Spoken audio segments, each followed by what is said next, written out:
Dan saya pun sudah dapat akses untuk dapat data detail di dalamnya. Sempat saya keluarkan di salah satu TV, ya, di iNews waktu itu. Dan kemudian sebenarnya sudah siap untuk kita bawa bersama-sama dengan waktu kita ke KPK, tapi ternyata KPK saja waktu itu galau gitu ya. Terbagi jadi dua, antara yang masih berani dan tidak berani.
Terima kasih Pak Budiman. Berikutnya mohon izin Pak Roy Suryo. Yang ditunggu-tunggu oleh audiens Pak.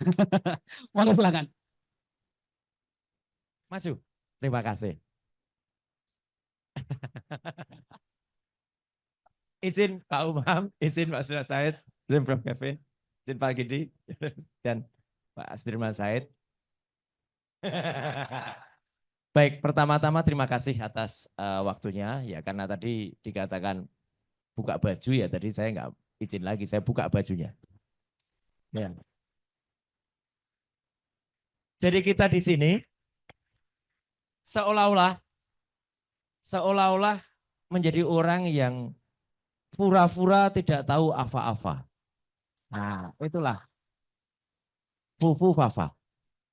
Tapi ini memang apa ya, kata-kata ini kenapa orang juga nggak berani mengucapkan, takut. Semalam saya juga menyaksikan sebuah pertunjukan di Taman Ismail Marzuki, ya.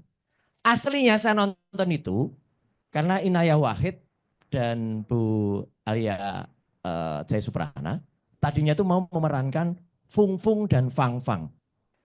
Tadinya iklannya itu, tapi ternyata sampai dengan akhir tidak keluar. Nah, saya barusan dapat konfirmasi tadi pagi dari Pak Jaya, konon diserbu oleh buzzer pada saat iklan itu keluar. Gitu. Jadi sudah sedemikian hebatnya tadi apa tadi istilah pengganti korupsi tadi, pembusuk tadi, ya. Hal-hal yang kecil yang hubungannya sangat erat dengan korupsi adalah ketika bagian dari korupsi yaitu gratifikasi saja yang dilakukan oleh Kaisang Pangarep itu ternyata sulit dibuktikan. Tidak bisa diproses dan juniornya Pak Saud ini kemudian mencari-cari alasan sampai dengan dikatakan karena bukan satu kakak, bukan satu kartu keluarga, maka Kaisang tidak bisa disebut sebagai pejabat negara. Hal yang sama analogi Sontoloyo kalau kata sahabat kita juga Refli, itu juga terjadi ketika presiden itu membuat rekaman dan kemudian dilakukan pada saat pilkada, tapi lolos juga oleh Bawaslu karena dianggap itu di luar jam kerja. Nah, jadi kalau hari Minggu itu tidak ada presiden. Maksud saya dari hal yang sangat sepele saja, ini sebenarnya mengetuk hati kita, Bapak, Ibu-ibu, sahabat semuanya. Mulai dari seorang, jangankan presiden, anaknya saja melakukan gratifikasi saja tidak kena. Meskipun sudah jauh-jauh hari, saya juga berusaha, betul ini Pak Saud, mencoba mencari bukti ketika kemudian rute pesawat pun bisa saya dapatkan dengan detail. Ya. Ketika orang menyari, oh itu kan nggak pesawatnya, iya memang nggak ketemu pesawatnya kalau dicari secara natural. Kalau dicari secara normal, memang pesawat itu nggak landing di Changi, bukan. Pesawat itu landing di bandara tersembunyi di Singapura namanya Seletar. Bandara kecil yang untuk pesawat-pesawat private. Dan saya pun sudah dapat akses untuk dapat data detail di dalamnya. Sempat saya keluarkan di salah satu TV ya, di iNews waktu itu. Dan kemudian sebenarnya sudah siap untuk kita bawa bersama-sama dengan waktu kita ke KPK, tapi ternyata KPK saja waktu itu galau gitu ya. Terbagi jadi dua, antara yang masih berani dan tidak berani. Nah, tapi saya setuju untuk nggak berlama-lama, saya setuju agar sastra tadi, saya kira bukan hanya diterjemahkan, Pak Budiman tadi mengatakan hanya sastra saja, tapi sastra yang tadi disampaikan dengan tembang yang sangat baik sekali tadi oleh Pak, nah itu adalah harus kita kemukakan dalam gerakan. Karena gerakan untuk mengambil niat dan moral dari manusia itu adalah memang gerakan sastra. India bisa maju dan berkembang karena juga sastra. Indonesia sebenarnya tidak jauh-jauh amat. Mereka punya Mahabharata, mereka punya Ramayana, kita tambah Punokawan, ya kan? Tambah Petruk Semar Gareng Petruk Bagong, ya gitu. Sayangnya di kita malah Petruknya malah jadi ratu, sempat. Dan itu sempat saya pentaskan 10 tahun yang lalu. 2014 waktu itu saya pentaskan. Petruk jadi ratu. Belum ada yang percaya waktu itu teman-teman. Gitu. Tapi saya mentaskan waktu itu karena ramalannya ini nanti Petruk yang jadi ratu itu memang akan benar menguasai. Jadi Bapak dan Ibu mari kita tetap jangan sampai kehilangan semangat Ibu.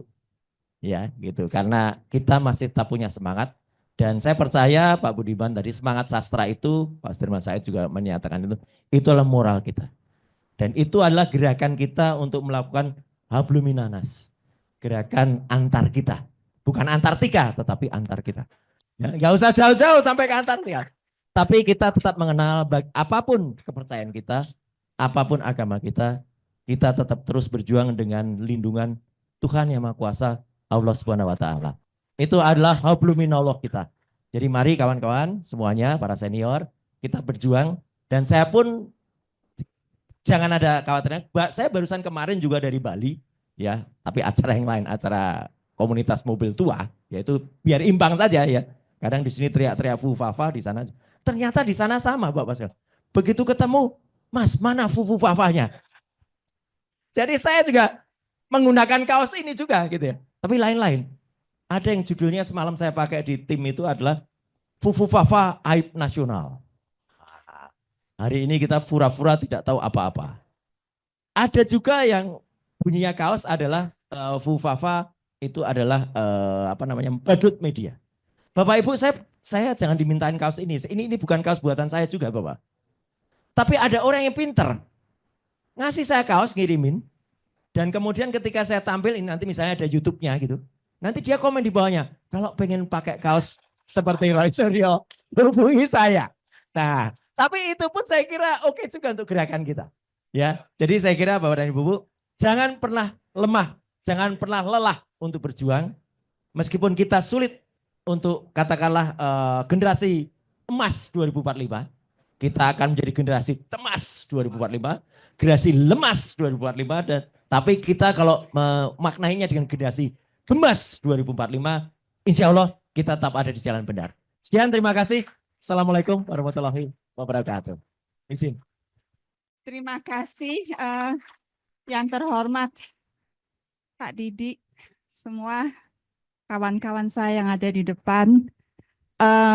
Ini sungguh suatu kehormatan dan kejutan bagi saya diminta untuk menyampaikan apa yang ada dalam pikiran saya sekarang ini.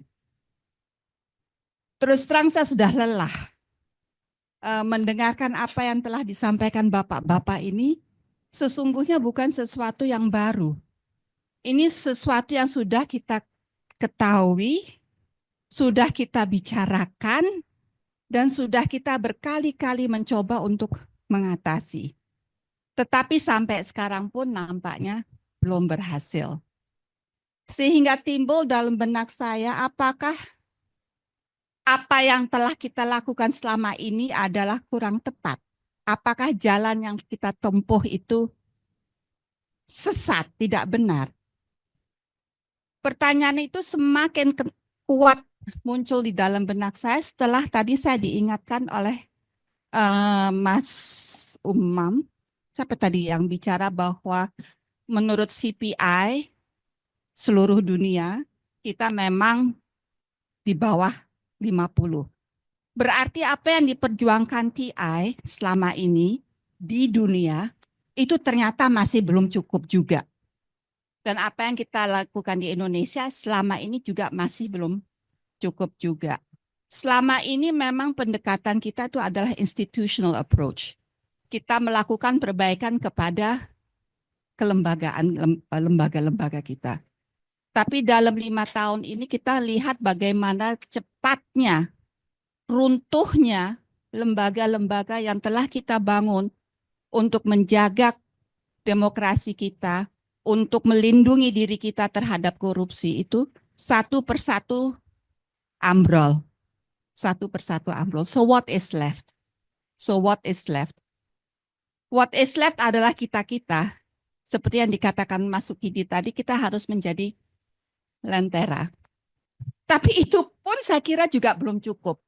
Kita menjaga diri agar integritas kita tetap kuat, tetapi kita hidup di dalam lautan di mana semua orang koplak udah. Kadang-kadang saya sudah kehabisan kata-kata untuk memahami ataupun menanggapi apa yang sedang terjadi.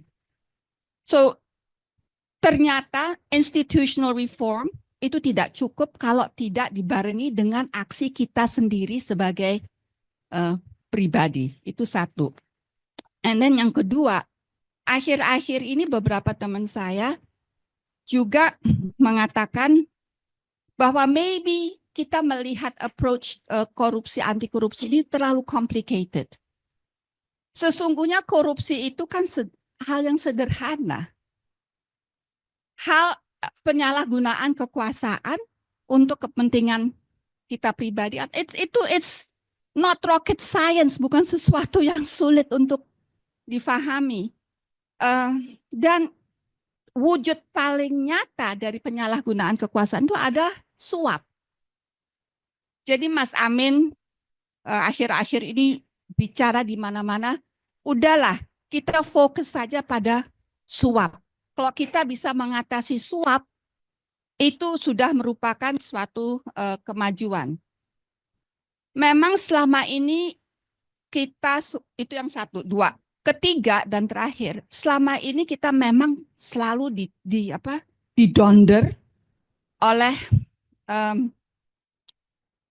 keyakinan bahwa korupsi itu adalah suatu kejahatan extraordinary. And it is karena dampaknya begitu luas terhadap masyarakat. Tetapi dalam upaya kita memberantas korupsi, kita terbuai oleh momok besar ini karena kita selalu memikirkan dampak dari korupsi. Kalau kita mencoba mengatasi dampak dari korupsi, itu tidak ada habis-habisnya, sulit sekali. Jadi bagaimana kalau memang kita menyederhanakannya dengan melihat pada suap.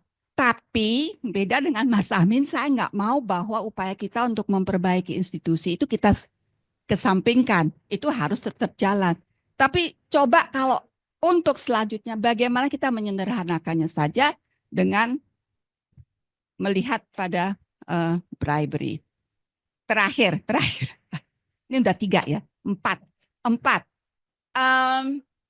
Saya dan beberapa teman saya sekarang sedang memperjuangkan agar kita tidak lagi melihat korupsi semata sebagai tindakan kriminal yang berfokus pada kerugian negara.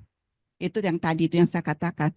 Karena ternyata di dalam situasi politik kita sekarang, di mana APH kita itu disandra oleh kepentingan politik, pasal klausa tentang kerugian negara itu sekarang digunakan untuk sapu jagat. Siapa saja, kapan saja, menteri, pimpinan BUMN, Pak Lurah, itu semua bisa dikenakan kerugian negara dengan pasal itu, dengan pengertian kerugian negara tanpa batas. Hukum definisi apa kerugian negara itu tidak jelas. Menghitung kerugian negaranya juga arbitrer. Jadi ini sudah salah kaprah. Jadi saya dan Mas Bambang Harimurti juga sedang mencoba untuk merubah bagaimana kita melihat korupsi di bangsa kita ini dan bagaimana kita bisa memberantasnya secara lebih efektif tanpa harus mengabaikan, tetap memperjuangkan perbaikan kelembagaan kita, memperkuat diri dan menjaga integritas pribadi, dan mencoba pendekatan baru. Jadi semoga kegalauan saya sore ini bisa diterima, tetapi sekali lagi terima kasih kepada bapak-bapak di atas yang mengingatkan kita bahwa kita nggak boleh give up. Jadi kawan-kawan,